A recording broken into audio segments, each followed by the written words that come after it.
para que no haya rebote. De acuerdo. Muy bien, A ver cómo se hace esto. le das clic sobre si estás en el celular, le das clic sobre la pantalla y ahí está. Entonces, bueno, ya puede comenzar a grabar el compañero, Giancarlo. Un poco de contexto de en qué momento se escribe esta tesis. Recordemos que Marx inicia sus estudios en jurisprudencia en la Universidad de Bonn. El biógrafo, uno de sus mejores biógrafos, Franz Merrin, plantearía que hay una situación peculiar que sucede en el primer año de estudio de jurisprudencia en Bonn. Y Wenceslao Roses, quien es el que hace la compilación que estamos leyendo, y en parte el que traduce El Capital y varias obras al español, no es el único claramente. En sus notas, en la segunda carta que leímos, en la segunda carta que leímos sobre Carta al Padre, también hace una serie de anotaciones y planteaba que el primer año de estudios de Marx en Bonn, pues fue un año propiamente de un estudiante, es decir,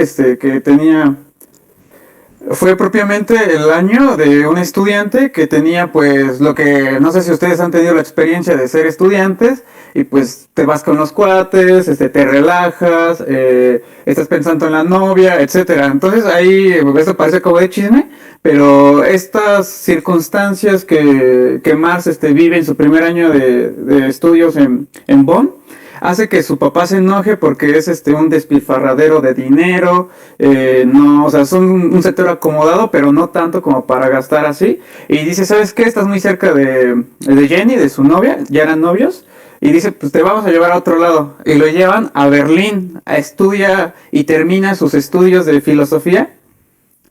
Termina sus estudios de filosofía. Voy a prender la cámara para que me puedan ver. Estudia sus cursos de filosofía en Berlín, ya en el 1837 me parece, y va a concluir ahí. En ese mismo periodo es donde conoce al círculo de intelectuales neo-hegelianos, Bruno Bauer y compañía, y otros filósofos que no necesariamente son neo-hegelianos, pero están dentro de ese círculo intelectual en el cual Marx se va a mover. Ahí hay algo interesante, entre Bauer y Marx hay como 9 años de diferencia, pero el nivel de pues apropiación intelectual, el nivel de lectura que hace Marx, lo va a llevar a tener una empatía intelectual muy cercana con Bauer, donde le va a proponer escribir y participar en una revista radical, que sería me parece la revista Renana. Es un texto que vamos a ver después de la tesis, es el periodo de Marx ya siendo periodista. Estoy dando este contexto para ver en qué momento se escribe la tesis. Entonces ahí conoce el círculo de doctores, participa en pues, las charlas, etcétera. Se va codeando con la intelectualidad neo-hegeliana. En parte me parece que las discusiones donde él participa le va a llevar a tener una mayor presión para poder profundizar en sus estudios sobre lo que sería pues el periodo grecolatino de la filosofía, pero también una presión para estudiar más seriamente a Hegel, ¿no? Es decir, si el círculo de intelectuales donde te mueves hablan de, no sé, Marx, Kant, economía, sociología, y quieres ser parte de ese círculo de estudios, pues lógicamente tienes que esforzarte para formarte pues académicamente, políticamente, para poder estar mejor preparado y llegar a esos espacios de discusión, que pues no son discusiones de taberna, sino es un círculo de doctores, y Marx todavía no era doctor. Bueno, en ese mismo periodo, donde va conociendo a los hermanos Bauer y al círculo de neo-hegelianos, también hay una influencia de Hegel muy presente. Ahorita no voy a hablar de Hegel, pero el último periodo de Hegel de su vida es en la Universidad de Berlín, y hay una profunda influencia, y con sus últimos escritos que él hace sobre el Estado, le da toda la fundamentación al sistema político prusiano, donde una de sus afirmaciones es: si todo lo real es racional y todo lo racional es real, el Estado por ente o por antonomasia, al ser real, es porque hay una fundamentación racional, y la naturaleza y las cosas, etcétera, etcétera. Entonces hay una fundamentación del régimen, y por esa vía tiene presencia también en política Hegel, y ahí habría también simpatizantes de Hegel que van a estar en el Ministerio de Educación y que van a ser los mismos que Hegel va a estar apoyando y promoviendo y promoviendo para hacer que su escuela filosófica llegue a más escuelas a más universidades en lo que sería la próxima Alemania. Entonces, hay una relación entre Estado y Hegel para que su pensamiento sea presente y hegemónico en esta joven ciudad o en este joven país. Ahí también los hegelianos tenían una buena relación con uno de los ministros de educación, me parece que se llama Altenstein, y le garantizaría a Bruno Bauer tener cátedra en la Universidad de Bonn, y por esa vía Bonn, una vez Bauer en la universidad, le iba a dar posibilidad de que Marx se pudiera clavar en la docencia. Recordemos que en la carta al padre ya va pensando Marx cómo va a sobrevivir, pensando si va a ser docente, etcétera, ¿no? Entonces, a Marx le convenía tener la amistad con Bruno Bauer y estar dentro de este círculo de intelectuales. El problema es que este ministro de Educación, Altenstein, se muere, llega un periodo ahí medio de transición de otro amigo de Altenstein, es un ministro de Educación. Ahorita no conviene saber, o no es necesario saber quiénes son todas estas personas, son personajes secundarios, hasta terciarios, pero lo menciono para tener ese contexto. Entonces muere Altenstein, llega otro personaje en un periodo de transición y le dice, pues vamos a cumplir lo que se te había dado con Altenstein, no te preocupes, se te va a garantizar la posibilidad de que seas definitivo en la cátedra de teología en Bonn. Y Marx pues ahí iba a entrar porque era amigo de Bruno Bauer, tenía más posibilidades de entrar, y pues bueno, llega otro personaje después de este periodo de transición y la academia se va derechizando. Ya es un periodo donde se está tratando de sacar a Hegel. Con Hegel vamos a distinguir el sistema político y el sistema filosófico. El sistema filosófico es principalmente el andamiaje de la dialéctica y todo lo que conlleva pensar y reflexionar dialécticamente. Muchos dicen, Franz Merren dice que es mucho más potente la dialéctica, la filosofía de Hegel, que su política de Hegel, porque la política queda muchas veces subordinada a lo que es la política queda subordinada a lo que es el aparato coercitivo o muchas veces a las reivindicaciones materiales que puede tener determinado personaje. Y si ya estás con un pie en el Ministerio de Educación, lógicamente no te conviene ser enemigo del Estado o de alguna de sus instituciones. Entonces, pues bueno, van muriendo estas personas. Segundo personaje, no me acuerdo cómo se llama, pero él le dice a Bruno Bauer, sí te vamos a dar la titularidad para que seas docente de teología, pero su periodo es muy breve y llega otro personaje que ya marca una línea de ir sacando a Hegel de la academia, y como Bauer, siendo crítico de lo que es el cristianismo, no tan crítico como Marx, como lo vamos a ver, pero lo que él decía si entra Bauer a la academia como definitivo, va a simprar los pilares del Estado y los pilares de la religión. Entonces dicen, no vamos a dejar que entre Bauer, y también no vamos a dejar que entre Marx. O sea, si Bauer era alguien crítico muy tibio dentro de la academia, pues Marx su crítica no se encerraba dentro de la academia. Marx iba mucho más profundo al grado de pues demoler los pilares. Bauer siembra los pilares, Marx va a demoler los pilares. Entonces, pues bueno, ahí los pasajes que nos dice Franz Merrin es que Bauer le recomendaba a Marx acercarse a Einhorn, me parece que así se llama. Einhorn, si hay alguien que lea alemán, a lo mejor lo puede pronunciar mejor.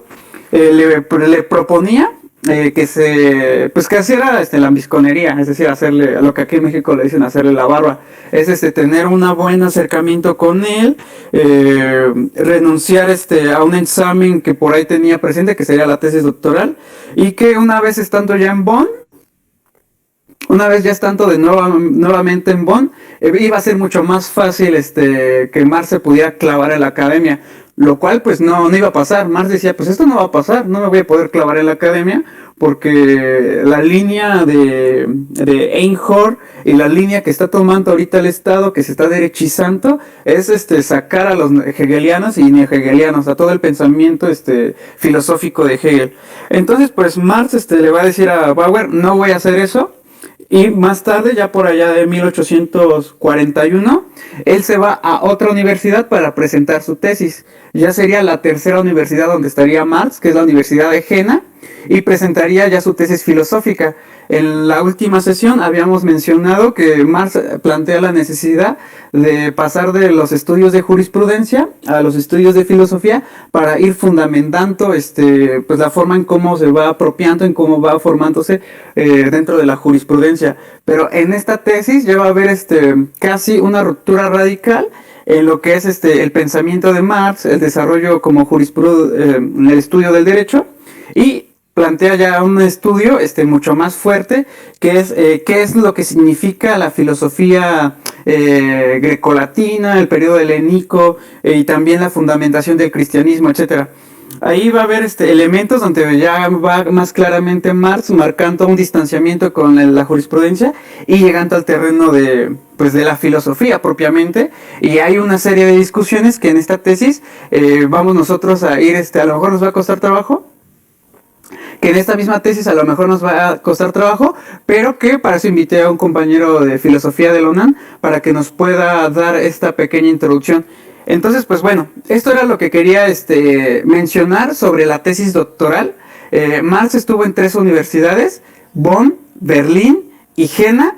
En los primeros años de Marx, un periodo juvenil como casi la gran mayoría de los estudiantes, lo que sería pues, cierto libertinaje.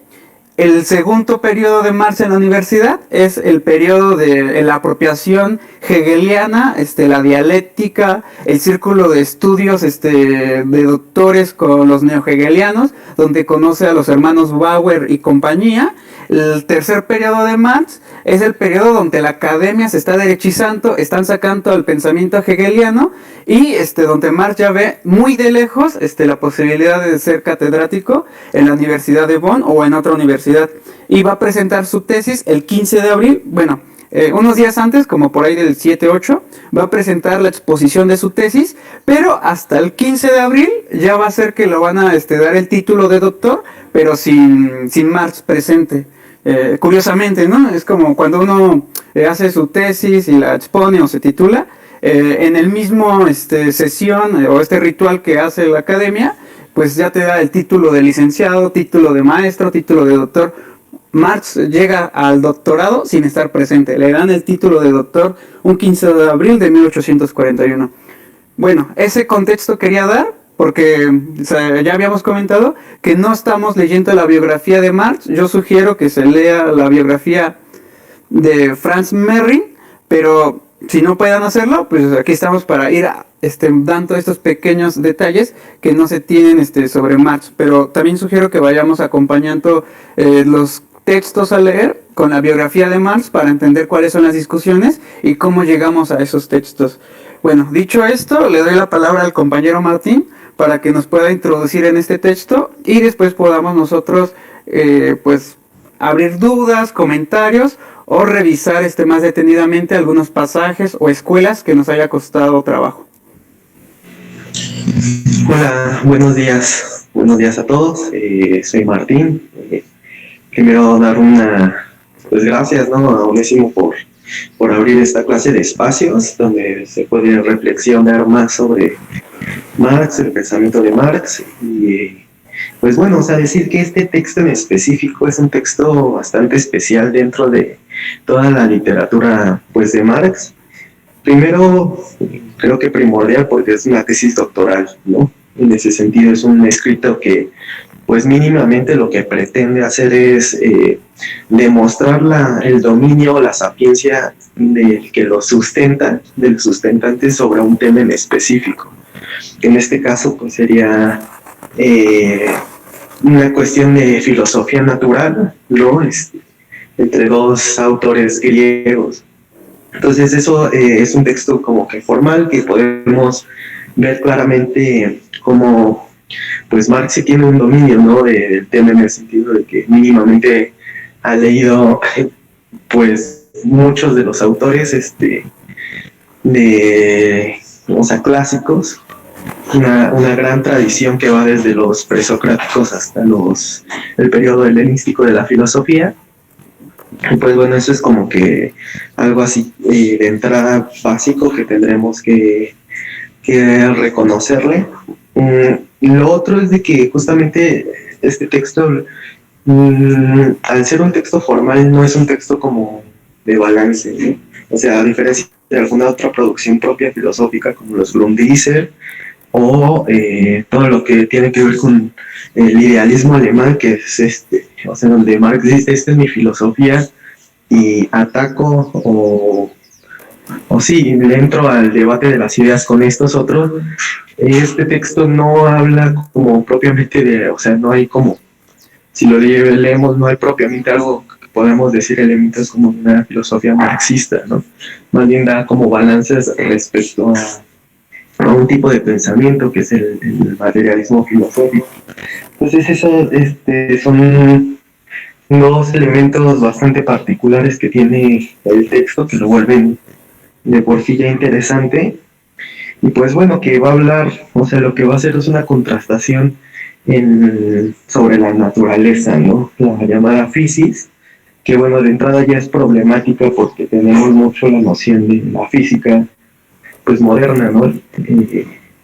Entonces cuando en Grecia, ¿no? Cuando se habla de esta física, esto que se traduce por naturaleza, pues no solamente tiene que ver como con el mundo pues propiamente como de los movimientos, ¿no? Más como mecánicos, como de lo que pensamos de la física, sino tiene que ver con todo un entramado que es sobre, o sea, que incluye, por ejemplo, los planetas, ¿no? La geografía, la propia pues condición humana, por así decirlo. O sea, es todo hablar de la física o de la filosofía primera, pues implica todo eso, implica tanto lo que rodea al mundo humano como aspectos de la propia naturaleza o del propio mundo humano. Es todo un sistema pues bastante más amplio de lo que nosotros tradicionalmente conocemos sobre física o sobre y bueno, habla sobre dos personajes, ¿no? Dos filósofos bastante reconocidos, bueno, un poco reconocidos, y también eso lo vuelve como interesante respecto a cómo está el debate de las ideas. O sea, primero hablamos de Demócrito de Abdera, que como todo, fue un presocrático. Acá pasa algo interesante porque por lo general como de presocráticos pensamos que es una cuestión como cronológica, un poco para que nos demos la idea.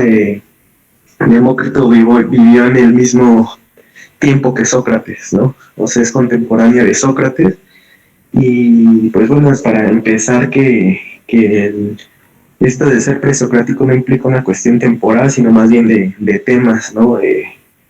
Como les decía, todo el pensamiento presocrático se le llama de filosofía natural o filosofía primera porque justamente trataban de demostrar como cuál era el origen del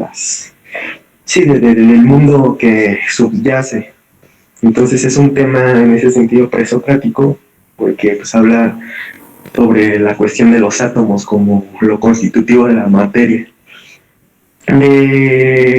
Demócrito no tenemos mucho, o sea, tenemos más bien fragmentos como la mayoría de los presocráticos, y pues más bien lo que hay o lo que podemos conocer es a través de los historiadores como Diógenes Laercio en La vida paralela de los filósofos. Pues bueno, es un gran aporte como para entender más o menos de dónde viene, y pues más bien son interpretaciones. Un poco también lo que no se puede o lo que se tendría que tener cuidado cuando con este filósofo es tiene muchas aportaciones de su maestro, ¿no? Y no es, a veces no es fácil separar, ¿no? Lo que hizo Demócrito de lo que hizo Licurgo, ¿no? Entonces eso también, pero bueno, independientemente como de ese planteamiento, la filosofía atomista, como es llamada, parte o polemiza con la filosofía parmenidia, ¿no? O sea, la cuestión Y aquí vamos a empezar como de esos terrenos escabrosos en los que hay que hacer diferencia. Lo que hacen los atomistas es una ontología diferente y polemiza con metafísica. Es decir, Parménides y toda la llamada filosofía eleática parten de la idea del ser, ¿no? De que todo es ser y que lo que vemos son manifestaciones del ser. Entonces, junto con otra, o como esta escuela parte de principios de cómo el ser se vuelve lo múltiple, cómo de lo uno pasamos a lo múltiple, una de las diferencias importantes es de que no aceptan que hay no ser, o sea, solo existe el ser, pues. Demócrito parte como de una cuestión de que existe ser y existe no ser. Él tiene dos conceptos, que es lo de lo lleno y lo vacío. Lo lleno como el ser y lo vacío como lo no ser. Y es así como puede explicar la multiplicidad de los objetos. No tiene como la gran complicación que tiene todo monismo, digamos, metafísico, todo monismo ontológico, que es justamente cómo se pasa de lo uno a lo múltiple. Entonces, bueno, desde ahí ya tiene como una cuestión aventajada. Y pues bueno, también esta filosofía atomista de Demócrito da respuesta no solamente a, o sea, es bastante, ¿cómo decirlo? O sea, muy, cuando uno se mete a estudiar a los atomistas en fondo, tiene que ver mucho como con lo que creemos de la física actualmente, ¿no? Lo que dicen los divulgadores, obviamente hay cosas que no van más, pero se acercaron bastante, ¿no? A través de la deducción racional. Y, por ejemplo, también se explica la creación como de los mundos, ¿no? Cuando habla de estos átomos que tienen forma, orden y posición, se van, todo coexiste como en una especie de tormenta atómica universal, donde los átomos por su forma se van uniendo y van creando todos los cuerpos, en este sentido incluso los planetas, ¿no? Van formando todos los cuerpos conocidos, les va dando los va ordenando, y ese orden les va dando una forma determinada, ¿no? La forma aquí ya sería pues, la forma del hombre. Nosotros somos un conjunto bajo esta idea, un conjunto de átomos que están ordenados de tal manera que ahora tenemos forma de persona, los planetas igual y el universo igual. Esta filosofía también puede explicar cosas sobre cómo entendemos, ¿no? O cómo nos acercamos al mundo, cómo podemos determinar qué es la realidad.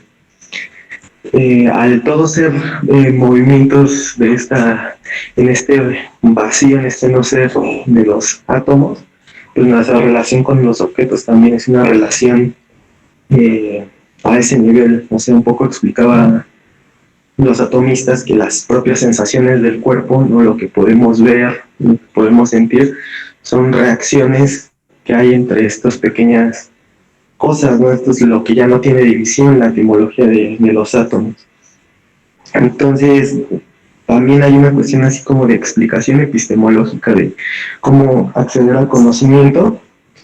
Y que lo interesante de esta filosofía, como les digo, es un sistema completo, es que también se deriva una ética, ¿no? Hay una ética materialista, si se quiere ver así, una ética sobre el pensamiento atómico que, bueno, ahí la sustenta Demócrito, hablando sobre la vida sencilla, ¿no? Sobre refrenar las pasiones para poder llevar una buena vida, ¿no? O sea, hablando de que existen dos clases de gustos, los gustos físicos, por así decirlo, los gustos sensibles y los gustos espirituales. Los gustos sensibles pues tienen que ver con, por ejemplo, en cuestiones de necesidad. Nosotros para sobrevivir necesitamos alimentarnos, pero ¿con qué nos alimentamos? O sea, que prefiramos una cosa u otra ya tiene que ver con la cuestión de los gustos sensibles.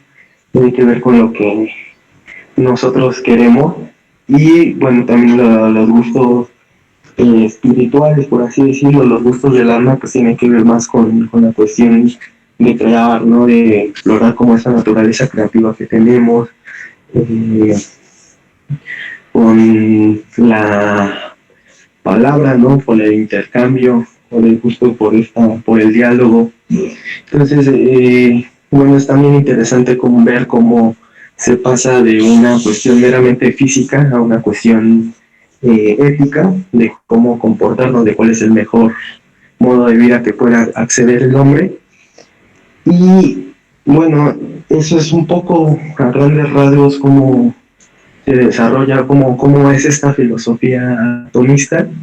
El otro autor del que habla es Epicuro, ¿no? Epicuro es un filósofo posterior, es un filósofo del periodo helenístico, es decir, es un periodo que está asignado por, o sea, es el periodo de la muerte de Alejandro, está asignado por el dominio de la filosofía platónica aristotélica, que es una filosofía eleática, es decir, es una filosofía como la de Parménides, que sostiene la existencia del ser, una filosofía que habla de metafísica porque habla de principios, más que explicar por qué se dan las cosas. Oye, Martín, ¿Qué pasa, amigo?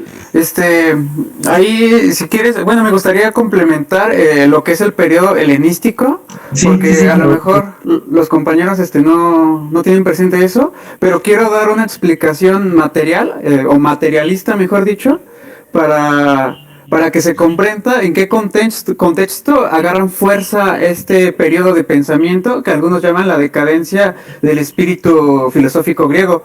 No sé si quieras, si tienes algo preparado, o si no yo puedo dar ese contexto. Adelante. Ok, vale. Entonces, como les comentaba, es importante tener el contexto histórico, político e incluso geográfico en qué se está discutiendo. Aquí ya mencionaba Martín que es después de la muerte de Alejandro Magno.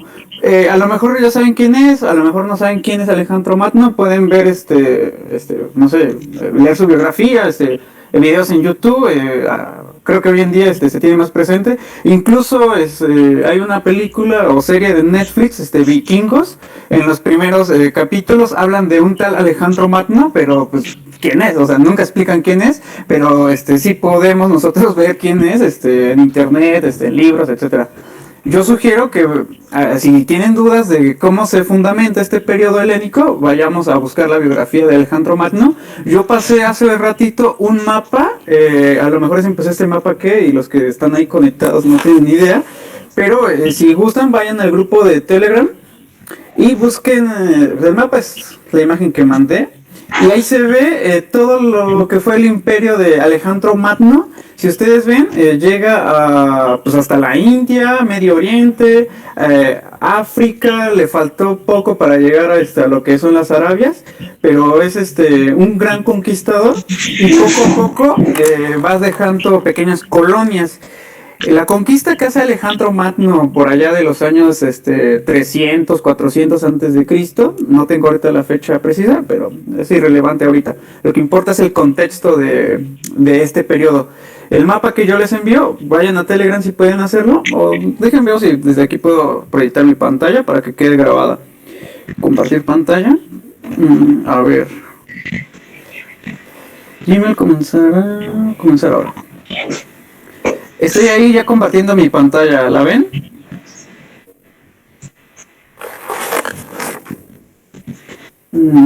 ¿Alcanzan a ver mi pantalla? Ah, ok, Danica me dice que sí, entonces voy al grupo de Telegram. Sí.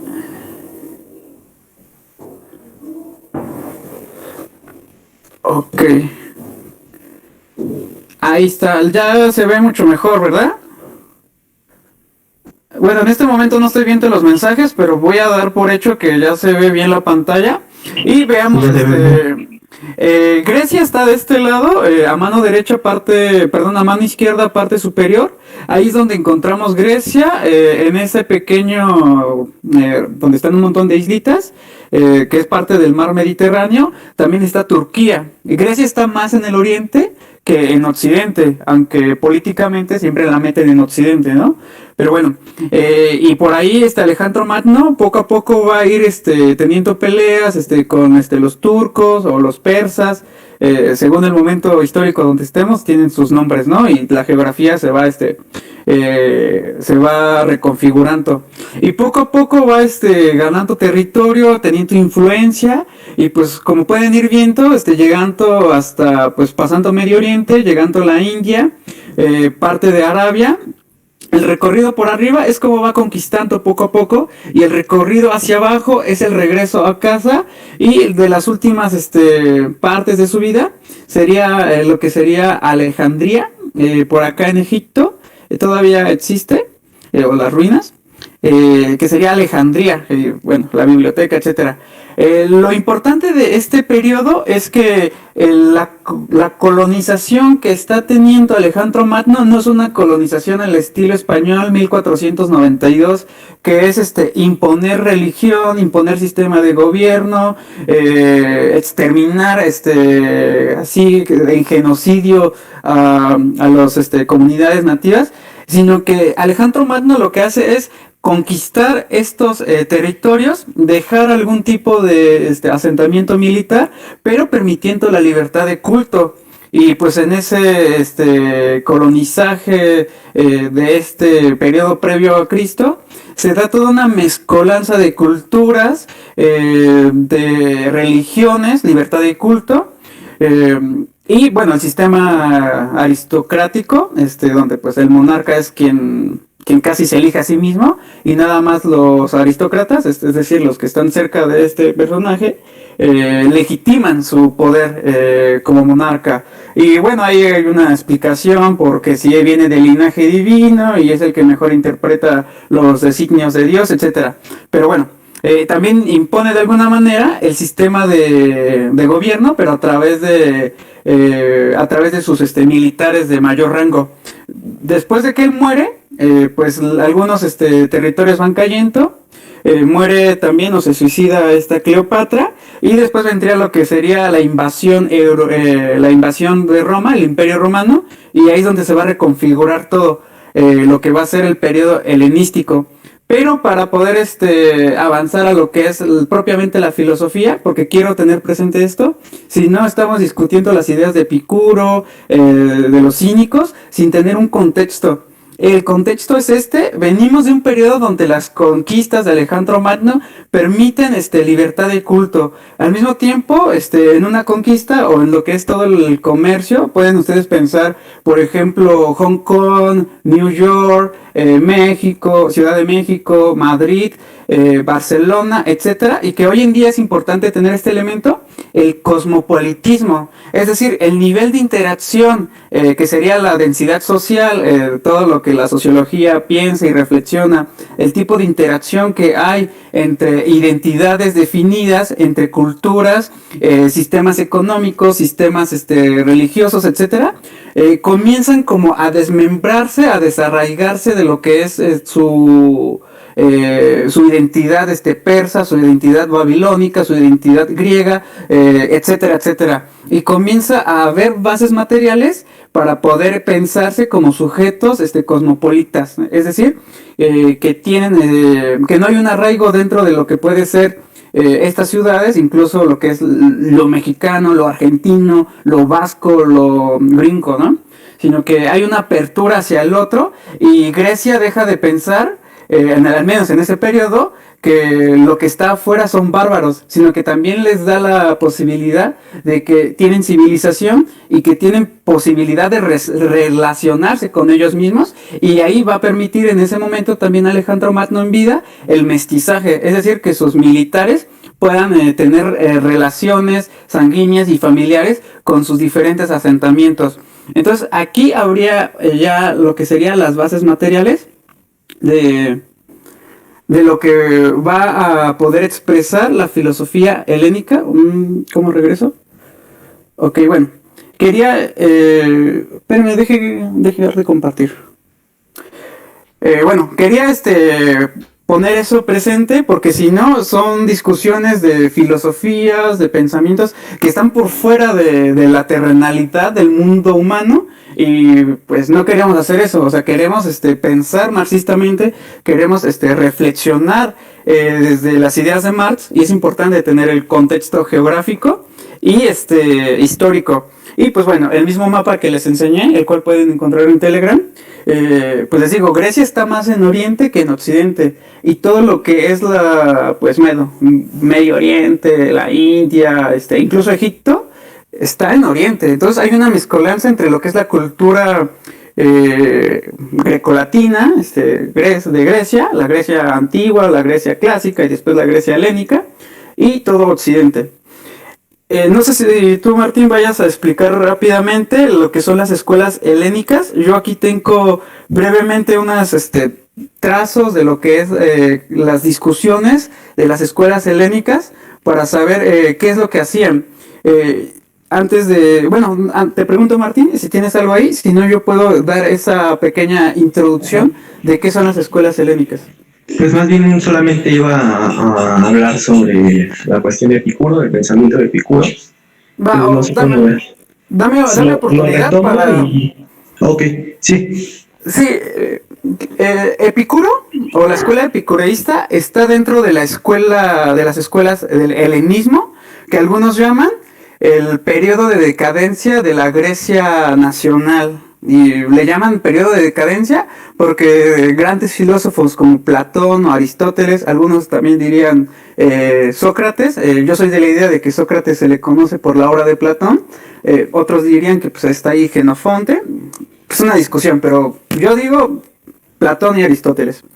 Después de estos grandes filósofos se dice, pues ya no hay grande filosofía, y lo que hay son una decadencia en la filosofía, que se va a encontrar en la escuela de los estoicos, cínicos, escépticos, epicuros, el hedonista.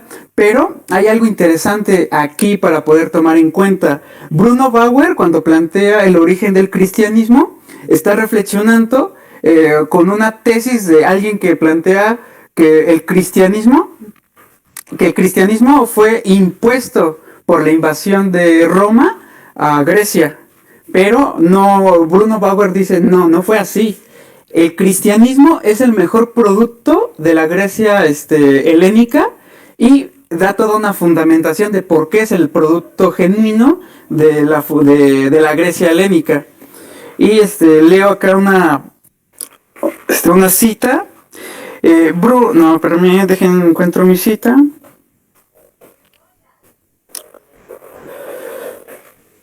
Bueno, acabo de perder mi cita, pero se las cuento yo. Bruno Bauer va a caracterizar a este periodo de la filosofía helénica como la filosofía de la propia conciencia. Es decir, un tipo de filosofía donde se reflexiona sobre la individualidad del hombre, sobre su terrenalidad y todo lo que necesitaría el hombre para poder vivir. Es decir, se aleja la filosofía helénica de las discusiones metafísicas, de las grandes discusiones filosóficas, y plantea la necesidad de poner al hombre en la centralidad de la discusión. Bauer va a plantear eso, entre comillas, como que la filosofía se democratiza, la filosofía se populariza, y va a tener un mejor arraigo en la sociedad, al grado de que, pues, pensemos que estamos en 300 años antes de Cristo. ¿Quién piensa en filosofía? ¿Quién puede filosofar? O sea, la gente libre. Los esclavos no pueden filosofar, pero no toda la gente libre tiene el tiempo para poder filosofar. Hay gente que necesita trabajar para poder comer, y los que pueden filosofar, pues serían pues los aristócratas, la gente con una ubicación social, económica, que les permite estar emancipados del trabajo y que puedan reflexionar, ¿no?, en cuestiones de las ideas de Platón, Aristóteles. Entre comillas, se me olvidaba decir que Aristóteles fue maestro de Alejandro Magno. Entonces ahí la formación que tiene Alejandro Magno de un gran filósofo como Aristóteles es representativo de la sociedad griega. O sea, ¿quién puede acercarse a las grandes ideas filosóficas? Gente que tiene una estabilidad económica, que está casi emancipado de su sociedad y puede dedicarse a reflexionar arte, literatura, filosofía, metafísica, etcétera, ¿no? Entonces, la filosofía helénica va a ser la filosofía de la propia conciencia y va a haber varias escuelas que nosotros vamos a tomar en cuenta y que incluso Marx en su tesis doctoral las está mencionando, y por eso decía, pareciera que pues uno lee Marx y diría, ¿qué onda? Pues, ¿quién es Epicuro? ¿Quién es los estoicos? Hay que dar un pequeño contexto para saber quiénes son los estoicos y por qué es filosofía de la propia conciencia, porque si no queda muy rimbombante el término, pero no le damos contenido a esa expresión. Por acá tenía unos apuntes, permítanme.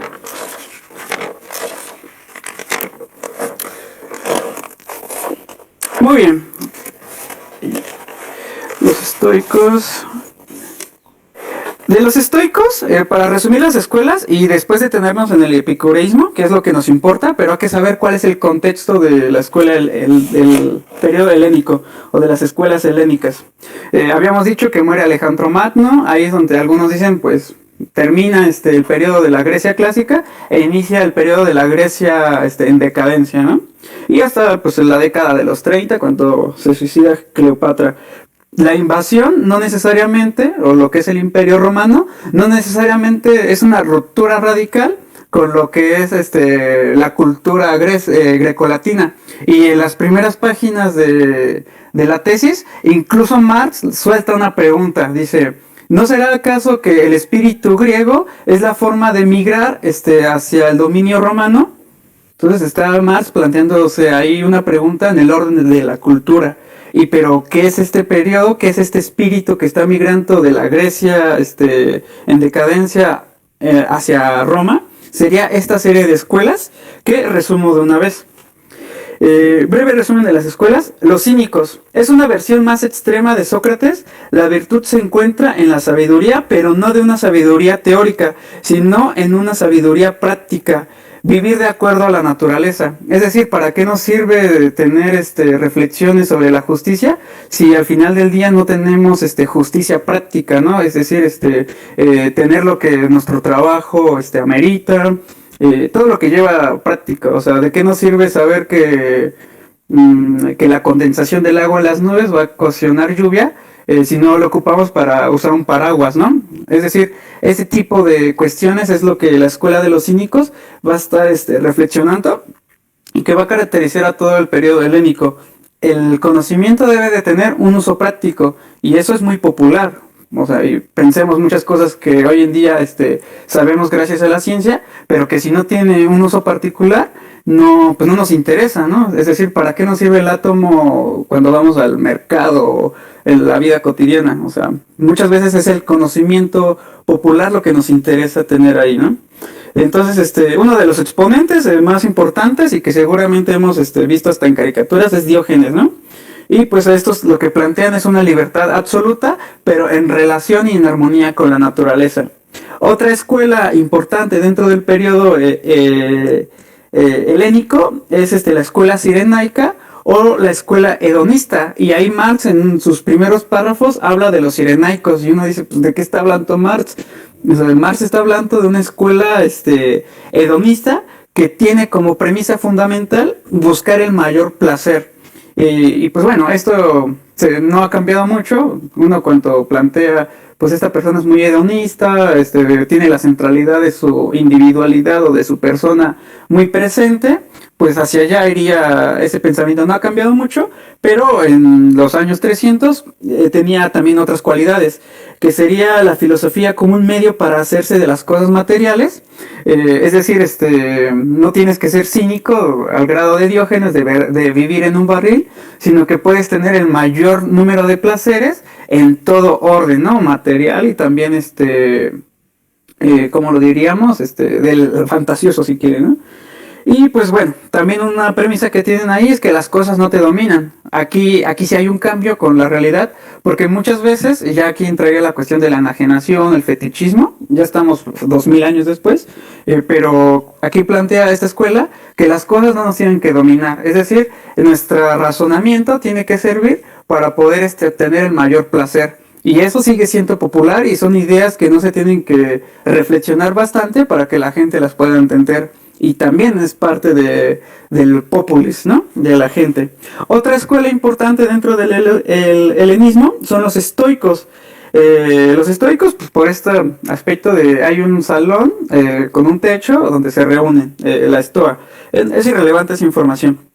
Pero lo que ellos tienen presente es buscar la felicidad, como toda la escuela helenística, pero a partir de una premisa de Aristóteles, la cual es el ser humano es un ser racional.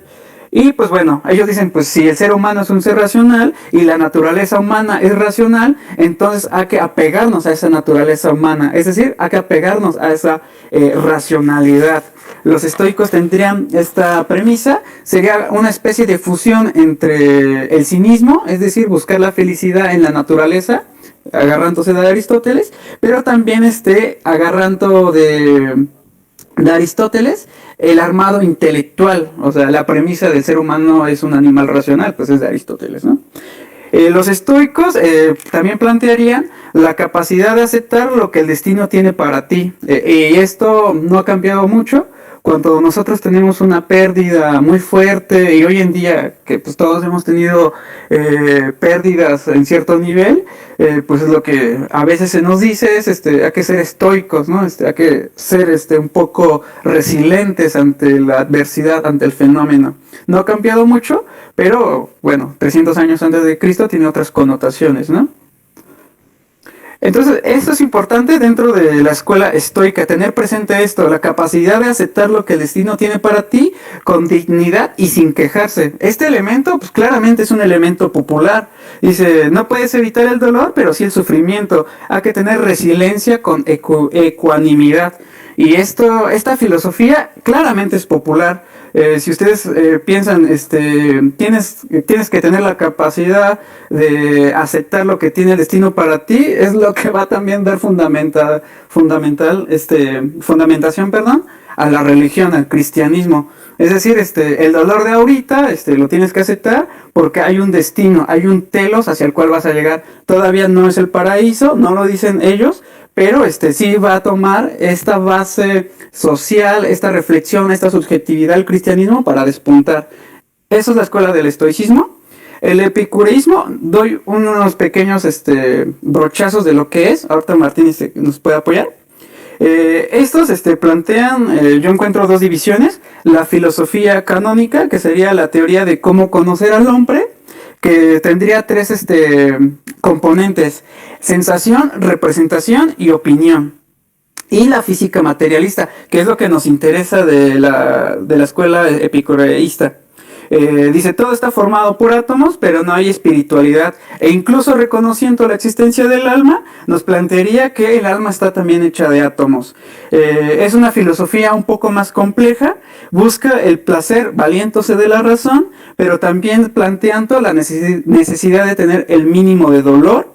Y aquí aparecería un concepto medio rimbombante, pero que pues en ese momento sí tiene mucha claridad, que sería el concepto de ataraxia, la tranquilidad del cuerpo y del alma. Eso es la escuela epicureísta. Ahorita vamos a regresar sobre ella porque es lo que nos está convocando esta reunión.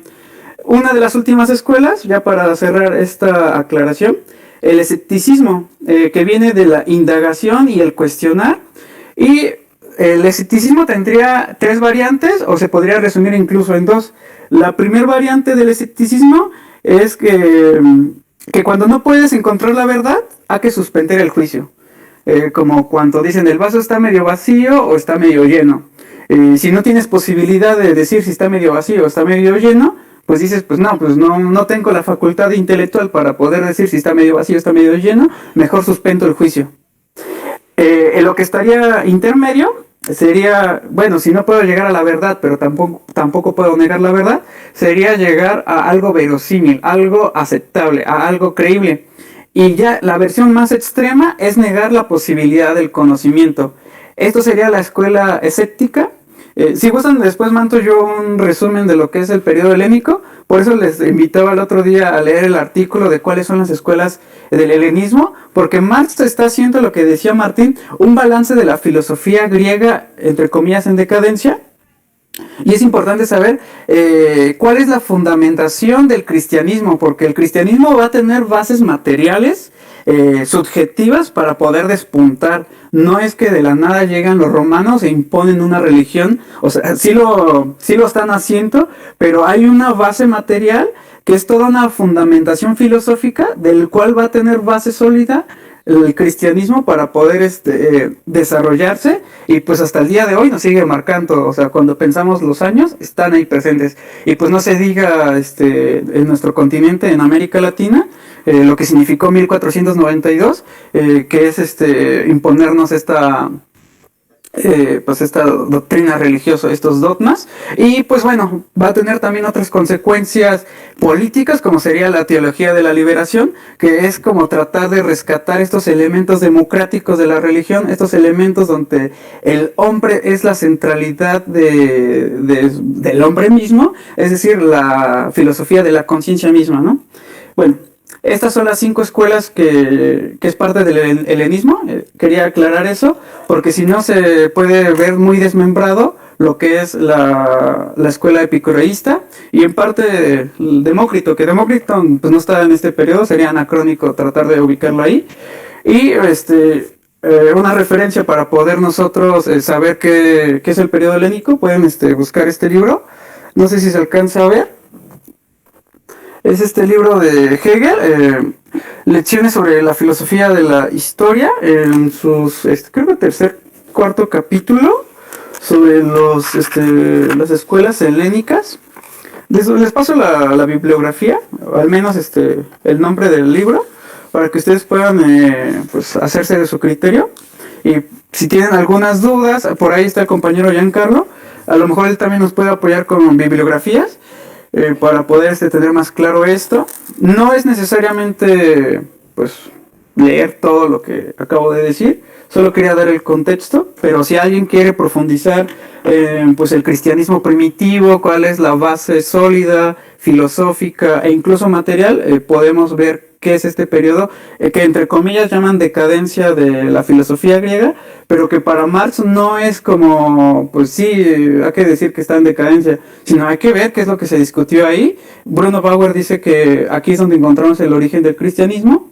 Marx va a retomar esa tesis, pero no se va a quedar solamente con lo que diga Bruno Bauer, sino que Marx va a estar pensando muy desde su tiempo en cómo la crítica libre y clara de la dialéctica moderna le habría de ser mucho más fácil sacudir la pesadilla de la cultura cristiano-germánica.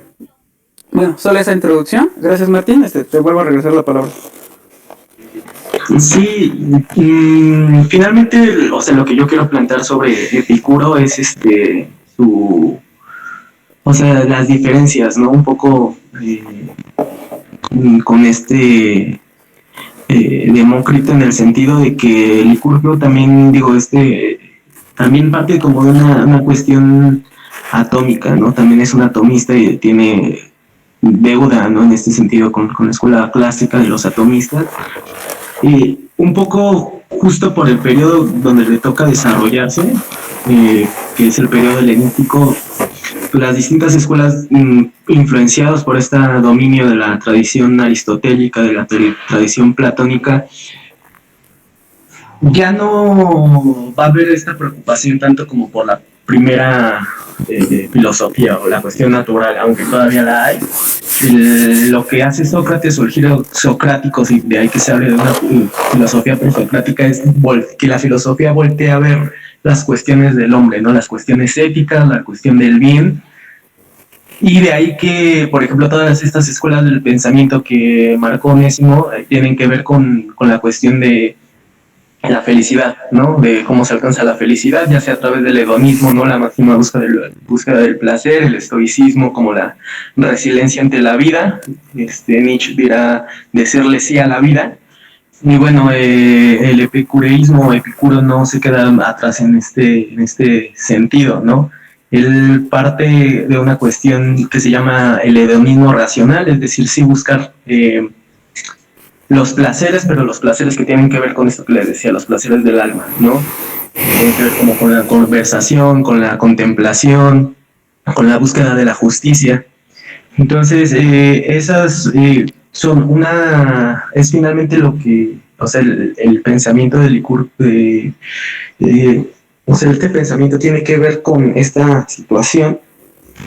Y las principales diferencias, o sea, que si ven todo el libro, o sea, Marx plantea como diferencias particulares entre Demócrito y Epicuro, ¿no? Entre estas dos filosofías. Y tiene que ver una con la cuestión atómica, es decir, aquí sí hay algo que Epicuro pues le reputa, ¿no? A Demócrito, que una de las bases del pensamiento de Demócrito es que el átomo tiene forma. Y si tiene forma, o sea, a través de estas formas, de las múltiples maneras de acomodarse o de ordenarse la forma, es que da los objetos. Es que si tiene forma se puede dividir, ¿no? Pero el átomo ya es en sí mismo algo que no se puede dividir, entonces no tenemos claro, igual porque no tenemos todos los fragmentos, no tenemos claro cómo se resuelve este problema, pero bueno, al menos o si incluso lo tenía desde la época pues helenística, y de ahí que Epicuro diga, bueno, mi diferencia en temas físicos, no en temas de átomos con Demócrito, es que yo creo que si tiene, o sea, que el átomo no es algo con forma.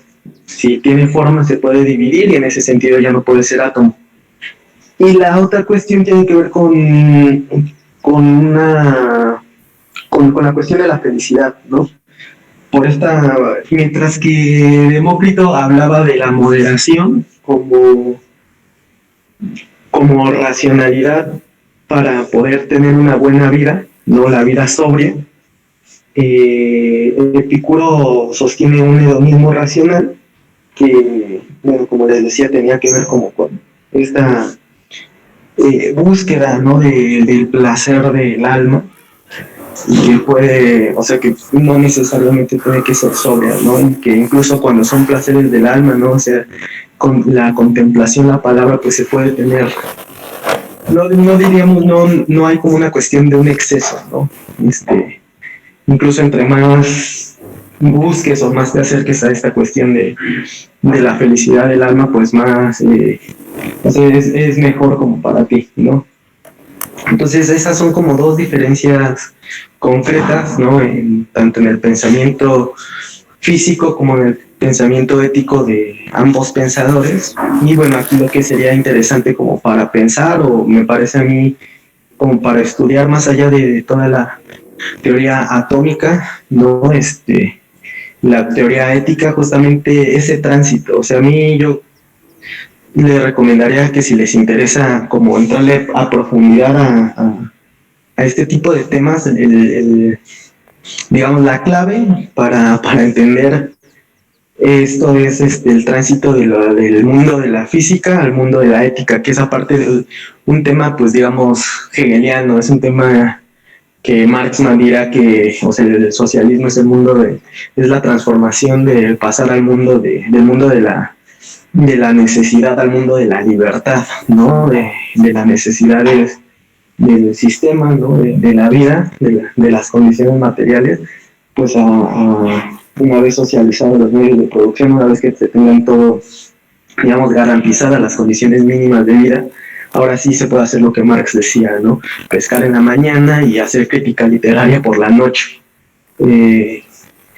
Entonces, ese tránsito me parece bien interesante, y pues que aparte es como actual para poder plantear política, ¿no? Muchas veces pues se nos tacha, ¿no? De que solamente hacemos utopías, ¿no? De que solamente o que somos bastante sectarios a la hora de plantear política, porque hablamos de medios de producción, modos de producción, fuerzas productivas de la sociedad, una serie de palabrejas, ¿no? Que no les hace mucho sentido luego a las personas. Y pues bueno, o sea, primero que la decisión de tomar un punto de vista materialista es científico, como para decir que el marxismo, estamos hablando de algo científico. Y segundo, que pues es abarcador, ¿no? Que abarca incluso pues una cuestión de cuál es el mejor modo de vivir del hombre. Entonces este tránsito de pasar de lo físico a lo ético me parece como lo más relevante para pensar este texto.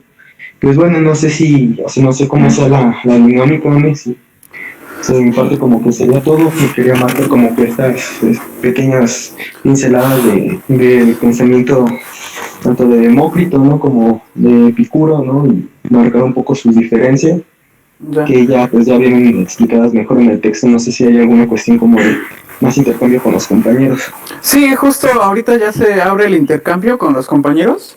Ya pasamos más de una hora de discusión, principalmente escuchando a Martín y a mí. Yo sugeriría que pues aprovechemos el tiempo ahorita que tenemos las ideas frescas o dudas y podamos conversarlas o irlas anotando. A lo mejor puede sonar de miedo la tesis doctoral de Marx porque estudiamos algo ajeno o no tenemos una formación con más rigor y pues puede asustarnos, ¿no? Así como pues ya se pone esto más serio, más complicado, mejor no asisto al curso, me espero hasta el manifiesto. O sea, yo lo que sugiero es poder pues avanzar sobre la idea de Marx y no en un sentido escolástico, como lo habíamos dicho desde el principio, como está en el plan de estudios.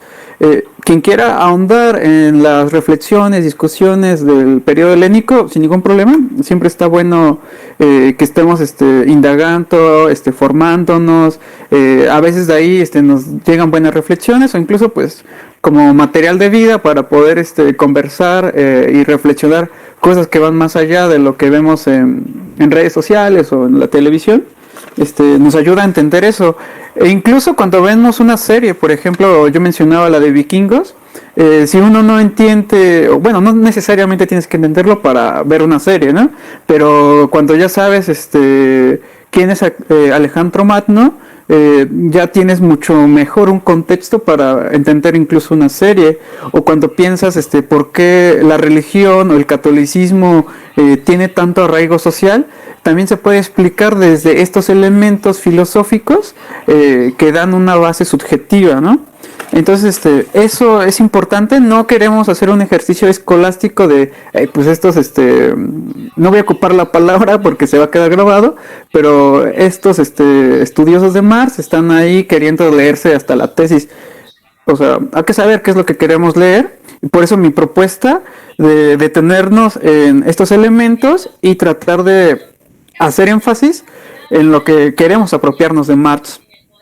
Ya había dicho que con Bauer pues hay una explicación de que el cristianismo tiene un origen genuino dentro de este periodo de Grecia y que Marx plantea la pregunta de si no sería la forma en cómo el espíritu griego, la cultura, la filosofía está migrando hacia Roma.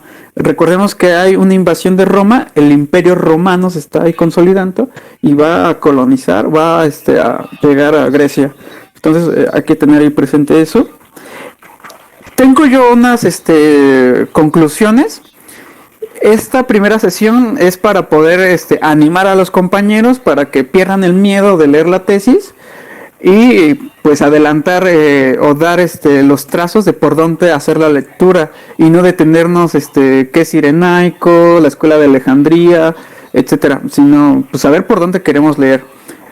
Pero antes de ir con las conclusiones, no sé si quieran dar dudas, algunos comentarios sobre el texto, si se les dificultó o si tienen dudas sobre lo que se ha platicado aquí entre Martín y mi persona. Es el momento para no adelantar las conclusiones. Pueden anotarse o tomar la palabra porque creo que nadie está anotado. Bueno, yo, Alfonso Valle. Adelante. ¿Me escuchan? Sí, te escucho yo. Bueno, efectivamente, considero que el tema es complejo porque para los que somos de una orientación de que no vimos filosofía, entonces es algo completamente novedoso. Pero vemos cómo Marx, estudiando Derecho, pues seguramente en el Derecho se estudia filosofía. Y entonces él, en el análisis de la filosofía, cuando hace su tesis, ahora me queda más claro que hablan de la decadencia de la filosofía griega clásica.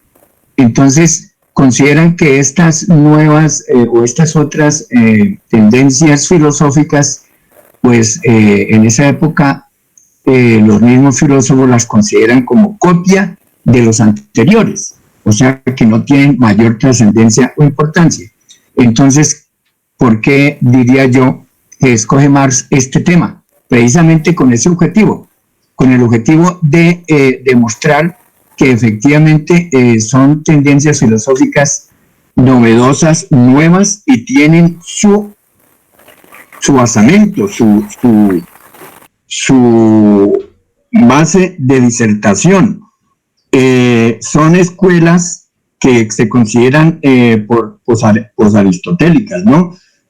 Y que no copian a sus antecesores, y que además son un nuevo ciclo de escuelas de interpretación de la filosofía. Entonces ahí viene la explicación que ustedes hacen de los estoicos, los escépticos, los cireneicos, etcétera, que me parece muy bueno porque eso le abre un poco más a uno la claridad sobre el tema.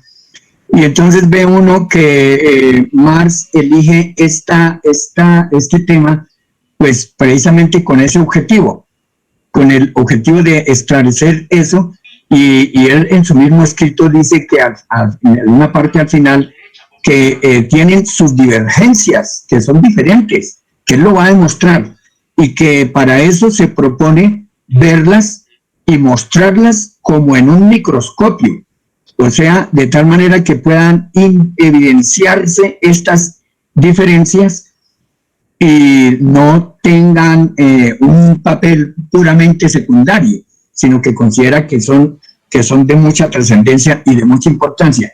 Yo diría que eso es lo que yo extracto de esa primera parte de lo que es el objeto de la tesis filosófica de Marx, porque después él entra a hablar sobre los juicios, el punto 2 sobre la relación entre la física de Demócrito y la de Epicuro. Y ahí lo que está mostrando es que casi todos esos filósofos las consideran como secundarias, las acusan de plagio, que no son trascendentales, que no tienen importancia, etcétera. Y entonces eso es lo que precisamente el mismo Marx trata de resaltar y demostrar que efectivamente son diferentes. La una la considera como dogmática, y la otra es más de sentido de autoanálisis, autoafianzamiento y autoafirmación del ser humano, diría yo, por ejemplo. Entonces, eso de mi parte ahí en relación con el tema. Gracias. Gracias a usted, señor Alfonso. ¿Alguien más que quiera dar algún aporte, alguna impresión de la lectura que hizo, o incluso dudas? Es válido, ¿no? Aquí no es una discusión de eruditos o de un salón de clases donde todos estudiamos filosofía. Se vale decir, yo no entendí nada del texto, aclárenme este punto, vamos a tratar de hacer nuestro mejor esfuerzo, pero es válido, ¿no? O decir con qué se quedan de estas primeras impresiones de la lectura. El método de lectura, pues es lo que estoy mencionando. Hay que identificar los elementos que queremos entender de Marx, porque si bien aquí tiene, no sé cuántos años tiene ya, pero sigue siendo joven. Y pues, ¿qué es lo que caracteriza a la juventud? Pues es que pues tenemos muchas cosas, muchas inquietudes presentes, y a veces queremos aprender de todo, o queremos dar una buena rigurosidad argumentativa, y pues metemos muchos elementos que a lo mejor en 100 años ya no son de interés para las demás personas que vayan a leer el texto, ¿no? Pero bueno, la lista sigue abierta, o si quieren tomamos unos 10 minutos de descanso y ahorita regresamos. Pueden también ocupar el chat. También está el compañero Giancarlo, que comentaba que estudió filosofía. Me gustaría también escucharlo, no lo obligo, pero es el espacio para que podamos externar dudas. Hola, soy Francisco, que yo quería hacer una participación, ¿sí me escuchan? Sí, Perfecto. Ah, no, bueno, de que, por ejemplo, a mí me parecía que había muchas como coincidencias o muchas analogías, este, sobre, sobre las escuelas, por ejemplo, la estoica, como que retoma mucho lo de la racionalidad, los individuos, la ley natural, un orden natural, y por ejemplo, como que todos estos conceptos, por ejemplo, durante la ilustración moderna, como que otra vez van a ser vueltos a retomar. Y por ejemplo, bueno, y también por ejemplo, pues una visión, bueno, en el caso de los estoicos o de la escuela estoica, una visión me parece pues muy nominalista, basado pues sí, evidentemente como que más que nada en el individuo y en la razón de ese individuo. Y por ejemplo, todo eso se va como contraponer con la pasión, con la imaginación, este, con la falsa opinión, con un falso juicio. O sea, como que, sí, como que la pasión se opone a la razón, la virtud a la imaginación, la libertad a los placeres. O sea, como que siento que es el mismo, sí, el mismo discurso de la ilustración. Y por otro lado, en el epicureísmo, el concepto de, por ejemplo, de naturaleza y de movimiento. Por ejemplo, creo que esos dos conceptos van a ser los que va a retomar Marx en toda su obra, ¿no? De toda su vida. El concepto de movimiento y el de naturaleza. Entonces también me parece que en el epicureísmo también se pueden rastrear, por ejemplo, sí, como las bases de la dialéctica, del movimiento. Solamente era eso. bueno, gracias Francisco.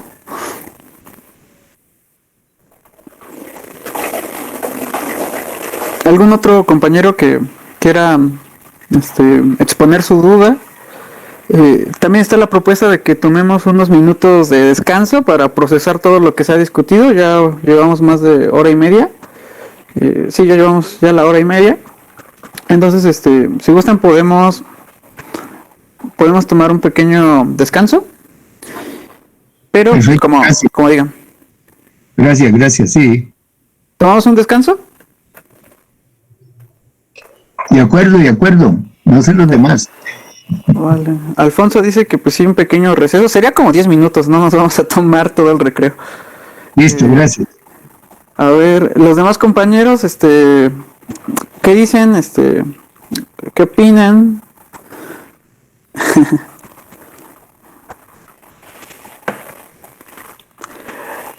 Giancarlo está haciendo grabación, a lo mejor esos 10 minutos estarían como, pues tendría que cortar el video y después hacer la edición, no sé cómo haría eso, pero pues bueno, ya se pronunciaron algunos compañeros, tomemos un descansito, regresamos a las 11 con 10 minutos, dejo la sesión abierta, solo apaguen sus micrófonos si quieren para que no se grabe nada, y pues bueno, nos vemos a las 10, a las 11 con 10, ¿de acuerdo?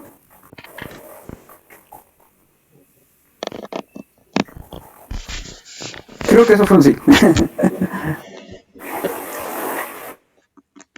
Va, va, va.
que esperaban el cambio generacional van a tener que seguir esperando, vaya a saber por cuánto tiempo más. Noveno título en Australia para Djokovic, 18º título de Grand Slam. La cosa sigue igual, los grandes siguen ganando los grandes torneos, los jóvenes van a tener que seguir esperando. Y era lo único que poníamos en duda en la previa, que si bien por el planteo de juego, por cómo venía Medvedev, por cómo venía Djokovic, por la posibilidad de alguna molestia, lo poníamos a Medvedev como una gran amenaza para Djokovic. Creo que lo que terminó volcando la balanza de una manera tremenda al final fue todo el escenario, y el principal protagonista de ese escenario es Novak Djokovic. Todo lo que viene después son el hecho de tener que bajar a un grande de todos los tiempos en una final de Grand Slam en mejor de 5 sets y para ir en búsqueda del primer título de Grand Slam. Todo eso fue demasiado para Daniel Medvedev, y por eso fue que en la previa de este torneo decíamos, están los principales favoritos, está la principal amenaza a los favoritos, que es Daniel Medvedev. Lo poníamos como una amenaza, pero no como el favorito. Creo que se terminó quedando en la amenaza porque todo lo que planteó Novak Djokovic se quedó sin respuesta a la altura de Daniel Medvedev. Lo que Djokovic es realmente tremendo y es realmente llamativo como Djokovic, creo que especialmente Djokovic y Nadal elevan su nivel de una manera impresionante en Australia y en Roland Garros. En algunos momentos del final del primero, en los primeros games del segundo set, lo que Djokovic es realmente excelente.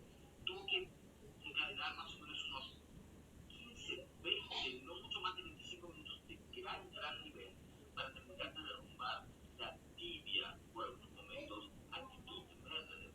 Era un videojuego para algunos momentos, mucha solidez, muchas buenas y grandes ejecuciones en los momentos calientes del partido, sorprendiendo en circunstancias incluso no quería decir breakpoint, sino de saques de Medvedev a gran velocidad y velocidad aún mayor, de repetización muy importante por parte de Djokovic en la devolución, sorprendiéndolo al ruso. Yo creo que de todo lo que le pedíamos a Djokovic y a Medvedev en la previa, creo que Djokovic cumplió prácticamente con el 100% y anota 10. Y Medvedev prácticamente no cumplió en absolutamente nada. Los primeros saques estuvieron más o menos parecidos, tenía que las anotaciones. El 67% del primer servicio contra el 75%, pero el porcentaje de puntos ganados por el primer servicio están por arriba por parte de Nueva York por un 5%, y sobre todo los puntos ganados con el segundo saque, que decíamos, el saque va a ser clave para Djokovic, para poder tratar de empezar al menos en paridad el intercambio en el fondo de la cancha. Prácticamente el doble de puntos ganados con el segundo saque por parte de Djokovic por encima de Medvedev. Creo que todo el escenario, como decíamos, terminó sobrepasando al ruso de una gran manera, y creo que esta es la principal carta que tiene Djokovic, que tiene los más grandes, para poner justamente encima de la next gen a la hora de definir los grandes torneos.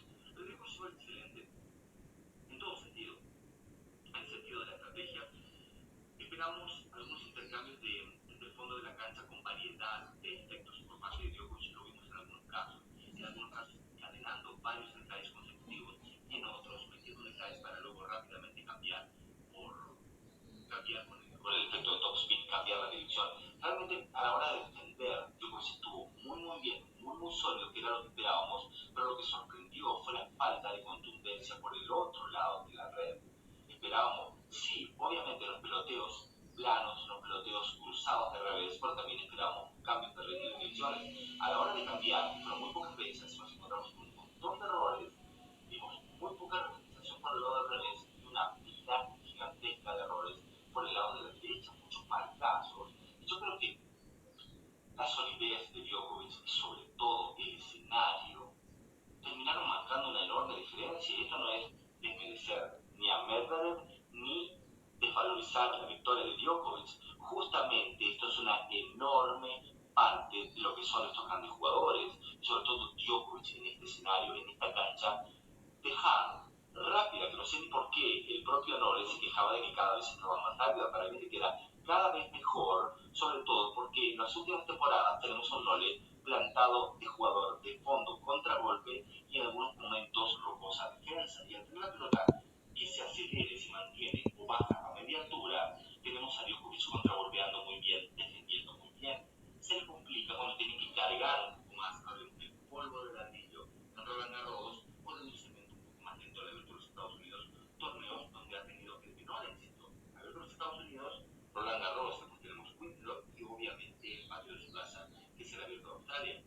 esperaba mucho más de Medvedev. Djokovic cumplió, jugó cada vez mejor y tuvo una curva completamente ascendente una vez que las complicaciones físicas empezaron a desaparecer. Tenemos la amenaza de un abandono después del partido contra Kirill. Tuvimos una muy buena actuación a partir del segundo set contra Raúl. Una buena actuación, muy buena continuación contra Medvedev. Quizás nada fue con todo para adelante, abrazar a carácter muy sólido y justamente plantándose en el estilo de juego que mejor definió. Yo creo que tenemos que para rato, yo para rato, de pronto que va a ser Roland Garros.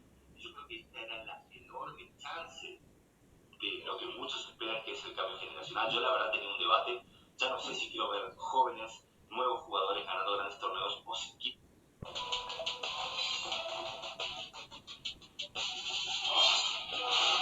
quiero ver a los más grandes de la historia sumando récords. Así que yo me siento de alguna manera satisfecho por lo que acabo de ver. Obviamente que no esperaba una paliza de estas, porque el resultado fue una paliza. Si bien no lo vimos a Djokovic realmente pasando por encima a Medvedev, sino manteniéndose con una solidez extrema, que es lo que le ha venido dando muchísimo rédito en los últimos, podríamos decir, 2 años. Desde su regreso, 2017, vimos una merma en la capacidad, en cuanto a la potencia, la capacidad de generar tiros ganadores, pero vimos que su capacidad defensiva y de contragolpe sigue estando a nivel de los mejores momentos. Sumado eso al escenario, sumado eso a su mentalidad prácticamente incomparable entre los grandes de la historia, son más que suficientes para seguir ganando torneos de Grand Slam. Así que yo creo que vamos a tener Djokovic y vamos a tener Victory para rato. Así que básicamente eso es lo que tengo para contarles. Espero haber estado un poco a la altura. Todavía ni siquiera con un café encima, recién amaneciendo un poco aquí en esta zona del mundo, ayudándome a apenas con todos ustedes. Perdón por la publicidad. Muy bien, ya estamos de vuelta. Podemos tomar unos minutos para esperar a los demás compañeros, a ver si regresan. Algunos sabemos que tenemos que hacer cosas para poder, pues no sé, para ir a preparar el desayuno, ir al mandado, quién sabe. Tomamos unos minutitos más en lo que van llegando. Mientras, pues bueno, estamos conectados, creo, como 11 personas. Creo que Danica Prado ha estado comentando en el grupo de Telegram. Danis Galindo vi que tuvo una interacción. No sé si gustan decirnos qué les ha parecido ahorita el avance. Si creen que fue confuso, fue claro, les gustó. No sé, algún comentario, compañeras.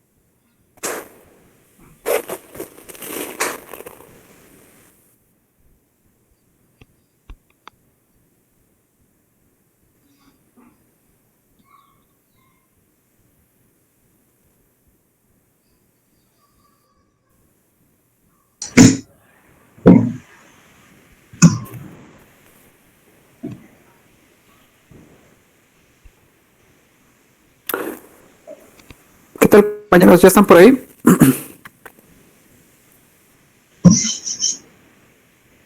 Listo. Ah, muy bien. Sí, creí que no estaba hablando o que tenía el micrófono averiado. Ahorita le estaba hablando a la compañera Danica Prado y Danis Galindo, pero no sé, a lo mejor no están presentes o dejaron el teléfono. O el compañero Cristian Pocara, ¿qué le ha parecido? Si estuvo bien el receso, fue mucha información, el texto fue complicado, no sé. Se acaba de integrar la compañera Cecilia. Sí, te escucho, Cristian. ¿Qué tal? No me pareció muy complicado el texto, la verdad. Fue mucha información, me pareció interesante. Sí, creo que no estoy muy a favor de los recesos, la verdad, pero bueno, si la mayoría tiene necesidad, no me acoplo, no hay un inconveniente, ¿no? Porque por las en la que estoy, acá ya es la 1, ¿no? Así que en cualquier momento me voy a almorzar, así que por eso no me cae bien los recesos, pero bueno, me voy con eso, ¿no? Ya. Si no, podemos intentarlo hacer a las 9 de la mañana y terminar a las 11:30. Hay días que pues no vamos a llegar a las 12, podemos terminar a las 11:10. No tenemos que agarrar en estricto sentido el horario completo, pero pues la sugerencia del horario es eso, ¿no? Que se pueda aprovechar el mayor tiempo posible. Y también partiendo de que pues si hay compañeros que están ávidos de participar, que tengan el tiempo para que podamos escucharlos. Pero si no, pues no llegamos a las 12 del día, no pasa nada y nos vemos el siguiente domingo. Ok. ¿Alguien más que quiera comentar algo? Yo voy a dar unas pequeñas conclusiones. No cerramos el texto porque la tesis no se puede, desde mi punto de vista, no se puede abordar en 2 horas y media porque son muchas las discusiones, pero quería ocupar esta primera reunión para poder presentar entre Martín y yo de manera más amigable el texto, perder el miedo si es que lo teníamos y pues saber hacia dónde queremos leer la tesis doctoral de Marx. No queremos leerlo eruditamente, académicamente, sino que queremos saber qué es lo que lo motivaba a Marx y qué es lo que concluiría de esta investigación de tesis.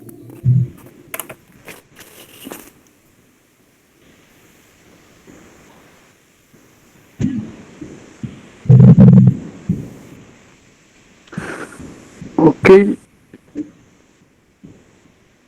Creo que el compañero Giancarlo ya se retiró, estaba grabando y quería que se grabara algunas cositas. A ver. Beto Hernández dice, me pareció complicado esta sesión. Aquí está el compañero Giancarlo. A lo mejor tiene averiado el micrófono. No sé si sigue grabando. Ahorita voy a recomendar la bibliografía para que se quede ahí también grabada. Denise agregó algunos compañeros al grupo de Telegram. Está excelente. Agreguen a todos los compañeros al grupo de Telegram. Creo que estas discusiones que solamente se dan en la academia son a veces muy ajenas del mundo y hay gente que a lo mejor tiene reflexiones o deseos de saber qué es lo que pensaba Marx, cuestiones filosóficas, políticas y como pues la sociedad capitalista, la sociedad burguesa nos niega el acceso al arte, a la cultura, a las escuelas, a la universidad, pues lógicamente no estamos empapados de esta información y si al menos tenemos este espacio que nos permite tener apenas acercamientos a la filosofía, pues qué mejor que pueda haber muchas personas en este espacio, ¿no? Pues bueno, les digo, no vamos a cerrar la reunión, vamos a seguir estudiando a Marx. La tesis está propuesta para avanzar en 3 domingos. Esta es la presentación. Ya el siguiente domingo, ahora sí regreso al texto más de lleno. El otro domingo vamos a cerrarlo y viene una etapa muy interesante del pensamiento de Marx, que es el periodo del Marx periodista. Yo ahí les invito a que continúen con el curso, porque ahí es donde ya vamos a encontrar la semilla del marxismo como crítica de la sociedad burguesa, crítica de la sociedad moderna. El periodo, digamos, más prolífico, todo el periodo de Marx es prolífico toda su vida, pero en el periodo de Marx periodista es donde encontramos estos elementos de crítica social, donde ya vemos el arsenal intelectual de Marx echándose a andar, ¿no? Entonces, ahorita si creen que es como tedioso estudiar la tesis de Marx, solamente es como véanlo como complemento para saber qué fue lo que discutió Marx, qué es su desarrollo intelectual, pero ya hacia el periodo del Marx periodista y las discusiones con los neohegelianos, la cuestión judía, que ya es el camino de ruptura hacia Marx, es también muy rico y pues ahí los invitamos para que puedan estar ustedes en estas sesiones y también vayan invitando a más compañeros que crean que les pueda interesar. No es un curso erudito, no es un curso académico, es un curso para poder formarnos políticamente, saber desde dónde discutimos el marxismo, porque a veces se discute el marxismo desde pues los manuales del marxismo-leninismo, de una visión muy mecánica, a veces desde una lectura muy dogmática, recuperando citas de aquí y por allá, pero sin tener el contexto de por qué se decía eso, y así, ¿no? Ahora, las bibliografías, permítanme leer unos comentarios porque no los he visto. Nos comenta Carlos Bustamante, estaría bueno que Beto externara qué fue lo que le pareció complicado. A mí no me pareció muy difícil el texto, pero quizás lo que se complica es saber hacia dónde leerlo y qué es lo que podríamos rescatar del texto. Está bueno, si el compañero Beto quiere mencionar que se le hizo complicado, podemos preparar la siguiente reunión para aclarar esas dudas.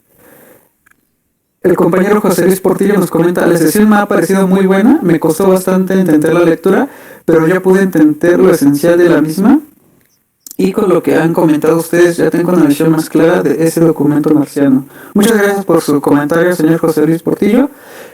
No sé si Beto quiera escribir su duda o quiera tomar el micrófono. Es el momento para tener presente sus dudas y ahorita cerrar el texto, cerrar la sesión de hoy, perdón, y regresar el siguiente domingo.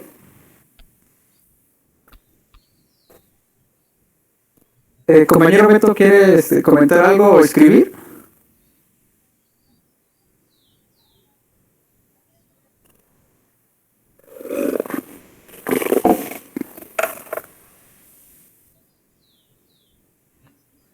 Bueno, si toma la palabra me puede interrumpir, si no puede escribir. Los interesados en profundizar esto está la bibliografía de Diógenes Laercio, que no tenemos que confundir con Diógenes el Cínico. Es una persona que creo que es el primero que hace esta compilación de que son la vida ilustre de los filósofos. No hay textos de muchos de estos pensadores, textos así enteros, son muchas veces fragmentos, cosas que se comentaban de aquel tiempo y que se han ido recopilando. La otra bibliografía que yo recomiendo es este libro. La segunda parte es... vamos a regresar con la primera parte para aclarar lo que hemos saltado, porque ahorita fue una introducción para tratar de dar una síntesis realmente muy sintética, vale la redundancia, porque estudiar la escuela helénica o el pensamiento de otros filósofos de la talla de Demócrito, Platón, Aristóteles, nos llevaría meses y no es el plan estudiar académicamente ello. Vamos a regresar sobre la primera parte y avanzamos hacia la segunda parte de la tesis. Entonces la respuesta a la pregunta de Denis. Ahora sí, este libro ahorita se ve creo que al revés de la letra, El mundo de Sofía. Ya había por ahí hecho un video en TikTok, si no lo han visto, pasé el link en el grupo de Telegram, donde recomiendo acompañar la lectura de Marx con este libro. Es una novela.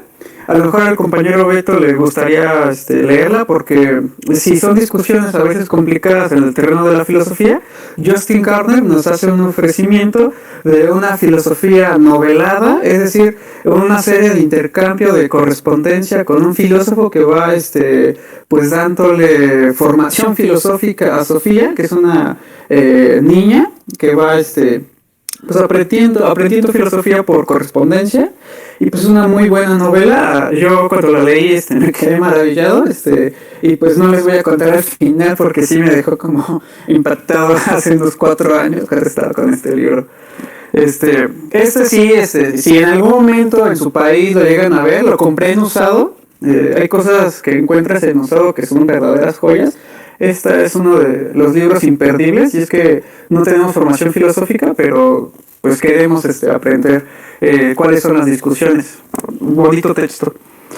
Y ya para los que quieran ahora sí regresar a la discusión más fuerte y ver cómo reflexionaban los estoicos, cínicos, el periodo helénico, y además quieran tener una aproximación más sólida, está este libro que escribe Hegel. Lo pongo cerca de la cámara pero no se ve bien. Lecciones sobre historia de la filosofía de Hegel en 3 tomos, está editado por el Fondo de Cultura Económica. Sobre la escuela helénica la van a encontrar en el tomo 2, por si quieren profundizar.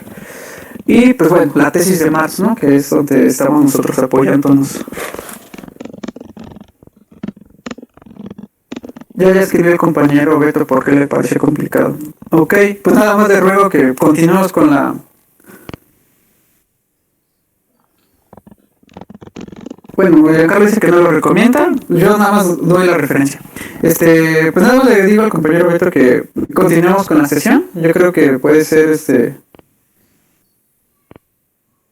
yo creo que puede ser muy enriquecedor escuchar a otros compañeros y que puedan ir aclarando algunas dudas que podamos ir teniendo. Y pues bueno, paciencia y compromiso es lo que pediría para ir entendiendo a Marx. Ahora sí, ya para cerrar este texto, esta reunión y podamos ir avanzando. Déjenle unos comentarios porque ya se juntarán.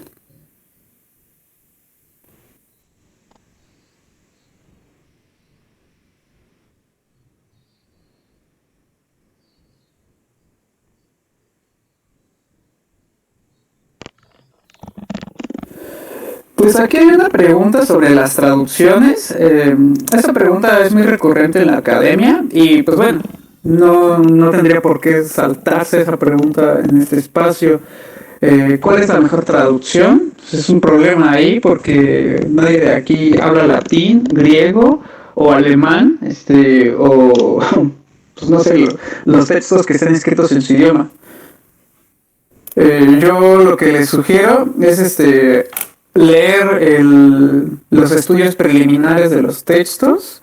En este caso, Wenceslao Roses, quien es el que hace esa compilación y seguramente estuvo a cargo de la traducción, pues es uno de los mejores traductores de Marx. Tiene claramente errores, pero yo lo que sugiero es hacer la lectura del estudio preliminar, pero también cotejar con otros textos. Ya son discusiones más en el terreno de la filología, si esta persona dijo esto, cuál es la mejor. Alto te respondo, compañero Beto. Ir cotejando las traducciones y ir haciéndonos nosotros de nuestro propio criterio. También yo tengo otra tesis de Marx, es este libro, tesis doctoral, es pequeñito si lo ven.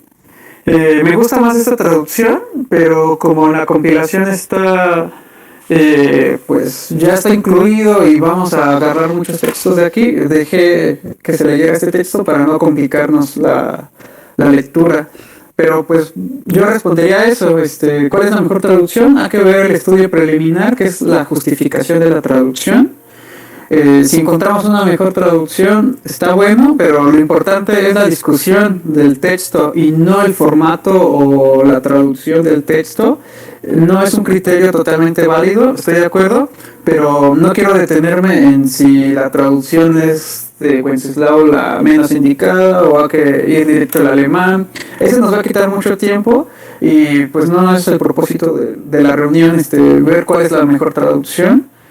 Una disculpa, sé que a lo mejor la respuesta no es la que esperaba, pero de momento digo eso, revisar el estudio preliminar y de ahí tomar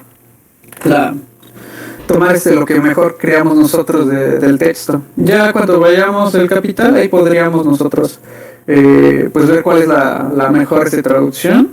No voy a hacer spoiler, pero avancemos. Respondo rápido a la pregunta de Beto y a otros comentarios que se han quedado ahí. Denise Galíndez encontró esa traducción, la revisamos más al rato. Beto Hernández, ¿cuál sería el libro adecuado para acercarme a la filosofía? Ya había dicho el de El mundo de Sofía, de Justin Garner. Es una novela, no necesariamente es un libro de filosofía en el sentido estricto de la palabra, pero es un buen acercamiento si es que no estamos nosotros imbuidos o presentes en las discusiones filosóficas. Te dan una introducción, es muy buena el acompañamiento novelado que hace Justin. Ya después si dices, pues estuvo bueno la novela, pero quiero acercarme a otro curso de filosofía más denso, por ahí el compañero Giancarlo pasó un video, creo que es un youtuber que hace cursos de filosofía. Y también puedes agarrar algunos libros de introducción a la filosofía. Ahorita no se me vienen a la cabeza algunos, pero pues hay varios libros de introducción a la filosofía. Ahí puedes tomar el que más te agrade. Y si no, en el grupo de Telegram hacemos la pregunta y no faltará quien nos vaya a apoyar con bibliografía. Sí, bueno, ahí ya mandaron ahí una recomendación. Entonces, para el compañero Beto Hernández, ahora sí, ya voy a ir a las conclusiones para terminar esta sesión, porque si no, se sigue alargando.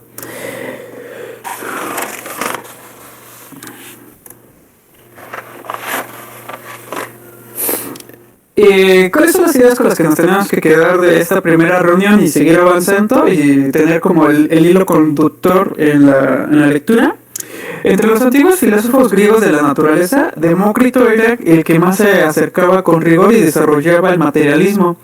Algunas afirmaciones de Demócrito las encontraríamos en las siguientes expresiones: de la nada no sale nada, nada de cuanto existe puede ser destruido, toda transformación es más que una unión de partes, nada sucede casualmente, sino respondiendo a un fundamento y con una ley de necesidad. Nada existe fuera de los átomos y del vacío del espacio. Todo lo demás es solo figuración. Los átomos son infinitos en número y de variedad infinita de formas. Esto era lo que ya nos decía Martín, que los átomos no solamente son infinitos en número, sino que también tienen particularidades muy específicas que van a configurar las realidades. Por eso es que salvo que sean gemelos, los humanos tienen estas características de que el rostro, la piel, el cabello no son idénticas a todos los seres humanos, la huella digital, esos elementos, ¿no? O sea, una roca no es lo mismo a una roca. Son discusiones a lo mejor muy vagas, pero pues es parte de la discusión de estos años, pero es el que mejor desarrolla la filosofía de la naturaleza y materialista. Epicuro va a tomar esta tesis, pero planteando una concepción de la naturaleza un poco diferente, o agregándole otro elemento en específico sobre los átomos, que plantea: los átomos no solamente caen en línea vertical, sino que declinan su caída.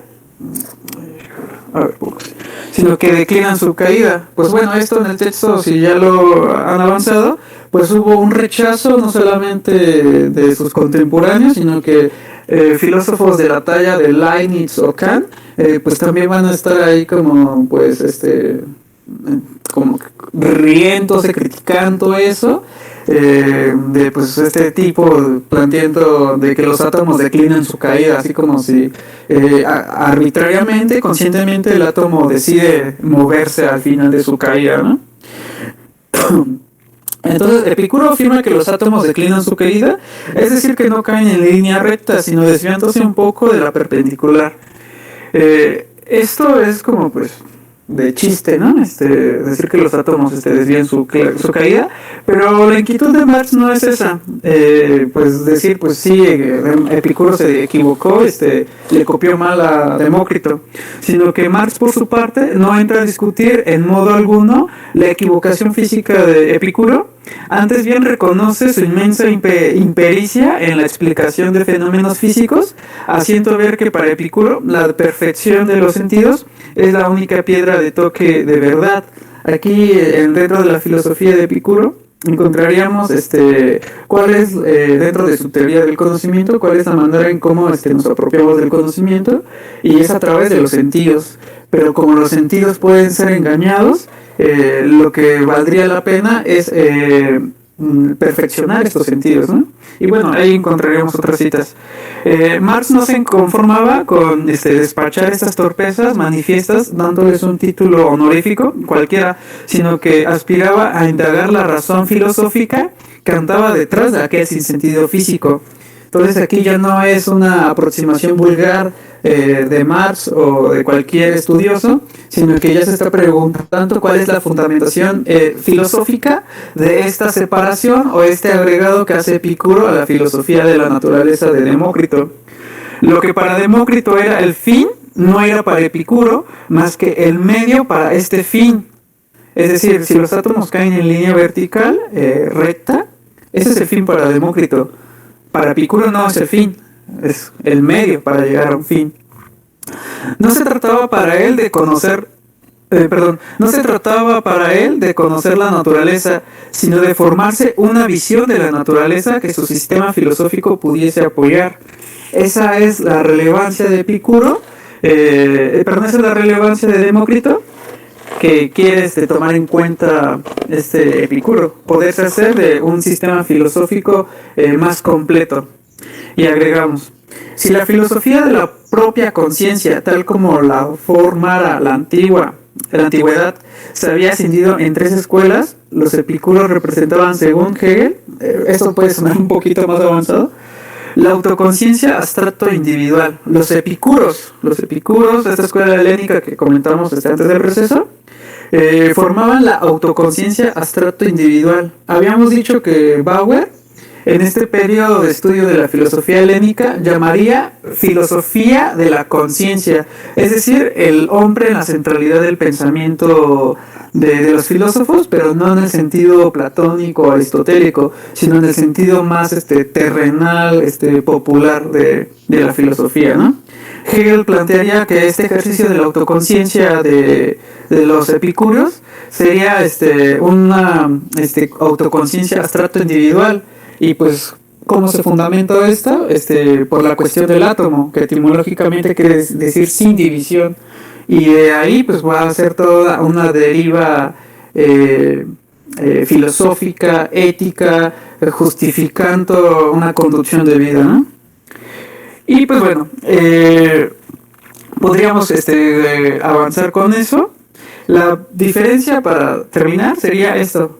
En Demócrito hay una filosofía, una concepción de la naturaleza que termina ahí en concebir la naturaleza, pero para Demócrito no solamente es encontrar que es correcto la premisa de Demócrito, sino que le da un contexto al átomo, ¿no? Es decir, no es el átomo en un ambiente abstracto, neutral, ajeno a la realidad, sino es el átomo en el contexto en el que se desarrolla.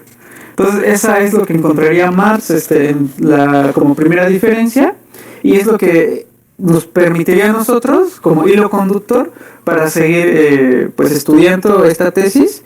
Y pues bueno, hay más cosas que puedo agregar, esto se puede extender más, pero no quiero hacer todo el spoiler, solo dejo este elemento por si no lo habían visto y puedan tomarlo en cuenta al momento de ir viendo cómo Marx va moviéndose de aquí para allá, etcétera, ¿no? Solo agrego eso. No sé si quieran comentar algo. Podemos dejar la sesión porque el compañero creo que de Perú decía que se tiene que retirar y seguramente muchos de ustedes tienen otras actividades que hacer. Pero si quieren le damos otra media hora. Si no, aquí está bien. Creo que ha sido una vasta información y podemos dejar esta semana para que con estos elementos ya discutidos se pueda ir procesando o volviendo a hacer una relectura de la tesis. Como gusten, si gusten pueden tomar la palabra o escribir.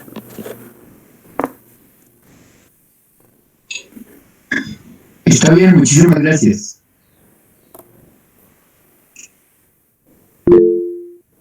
Denise Galinto, muchas gracias. También.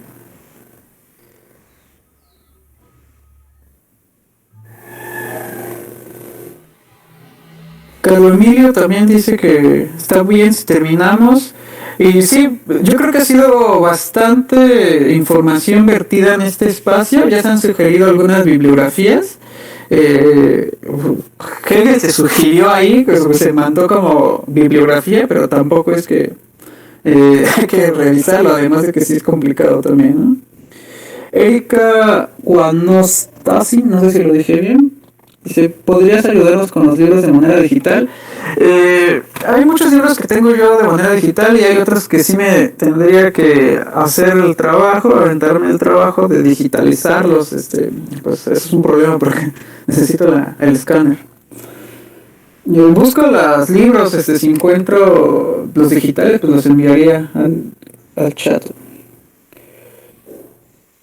José Luis Portillo comenta solo que Giancarlo nos diga dónde compartir el enlace de la grabación y terminar, está bien. Pues vale. Pues creo que Giancarlo nos pasa el link en el grupo de Telegram. también veo que después del receso ya no regresaron muchos compañeros. Entonces, pues seguramente porque hay actividades que hacer, ¿no? Y también sí es muy loco estarnos casi 3 horas discutiendo Marx. Pues bueno, esa es la diferencia, compañeros, entre Demócrito y Epicuro. La primera diferencia es que para uno tiene una determinidad, cae y es el fin. Para el otro no es el fin, sino es un medio para poder situarlo en su contexto. Esa es la idea con la que quiero terminar esta sesión.